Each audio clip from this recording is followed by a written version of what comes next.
day, dear students. I am Mrs. Elaine Ruth A. Olaraza of Libertad National High School. In today's video lesson, we will learn about the concept of Charles' law under the competency investigate the relationship between A. Volume and pressure at constant temperature of a gas, B. Volume and temperature at constant pressure of a gas, and C. Explains these relationships using kinetic molecular theory. At the end of this video lesson, you should be able to A. State Charles' law, B. Relate volume and temperature at constant pressure of gas, and C. Apply the concept of Charles' law to daily life.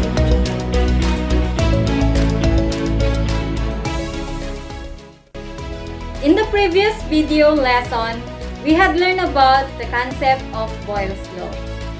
Answer the following questions and let us check again your understanding about this law.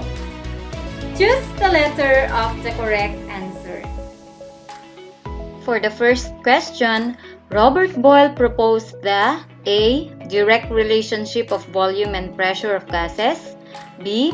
Inverse relationship of volume and pressure of gases, C. Direct relationship of volume and temperature of gases, and D. Inverse relationship of volume and temperature of gases.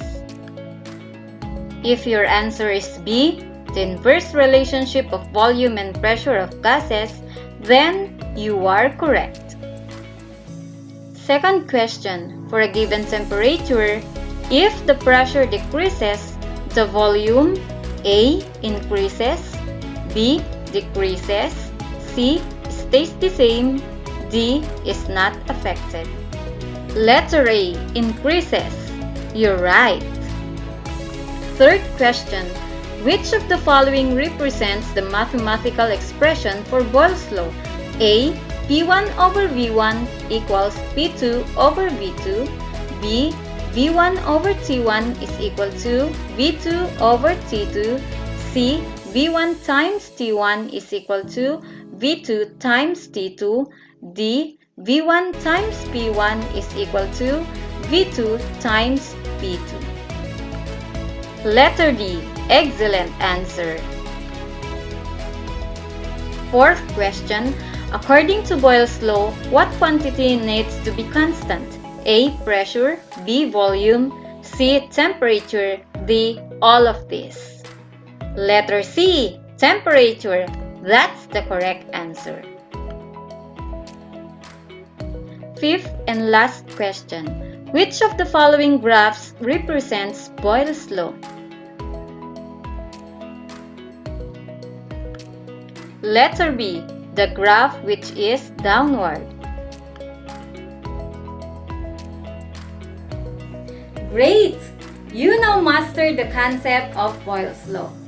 This time, we will learn about Charles' law, which was formulated by French physicist Jacques Charles in 1787. Charles' law describes the relationship between volume and temperature of gases at constant pressure. Let us perform the activity called the triplet balloons to understand the concept of Charles' law. The objective of the activity is to investigate the relationship between volume and temperature at constant pressure of a gas. These are the materials.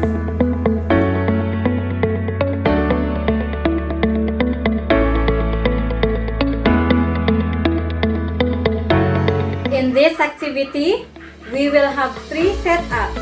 First, warm water. Second, hot water. And third is the iced water. For these setups, we make sure that we have the same circumference of the three balloons. Before we perform the activity, get a paper and ball pen and try to predict the results of the following. Number 1. Will there be a change in the size of the balloon when the temperature changes? Number 2. What happens to the size of the balloon when submerged in A. Warm water, B. Tap water, and C. Ice water? We will fill out the table to study the results of the activity later.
Now you check if your predictions were correct.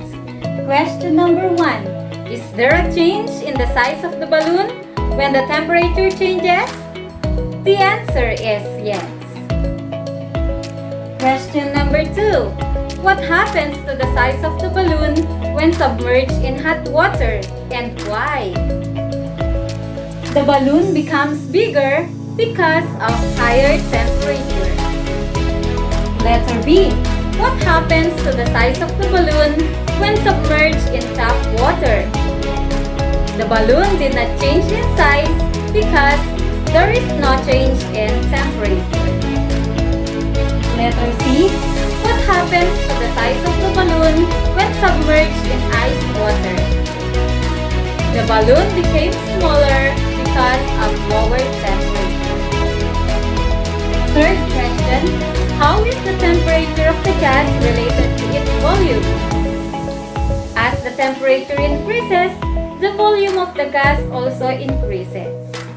Or, as the temperature decreases, the volume of the gas also decreases. Thus, the temperature of the gas is directly proportional to its volume. What law explains this relationship of volume and temperature of the gas? It's Charles' law. So, state this law. Charles' law states that the volume of the gas is directly proportional to its temperature at constant pressure. The learning experience we had from this activity, the triplet balloon, focuses on the volume-temperature relationship. Can you give familiar events you observe which are related to the volume-temperature relationship of the gas? Yes, we have. The sky lanterns we use in celebrating New Year, Christmas, weddings, and other important occasions operates on the concept of volume-temperature relationship of the gas. Have you tried releasing a sky lantern? Come on and let's try.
I hope your answer is a big yes.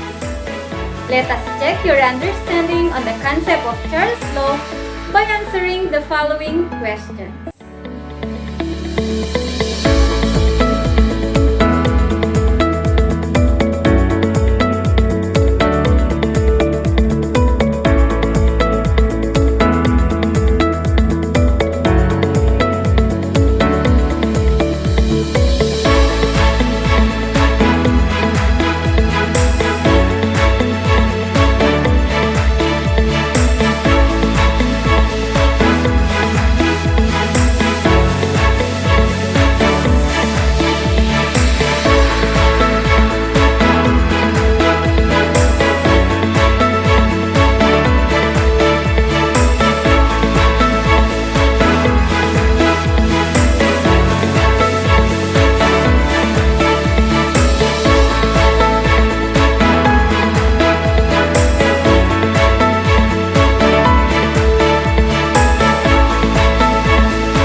For your assignment, 1.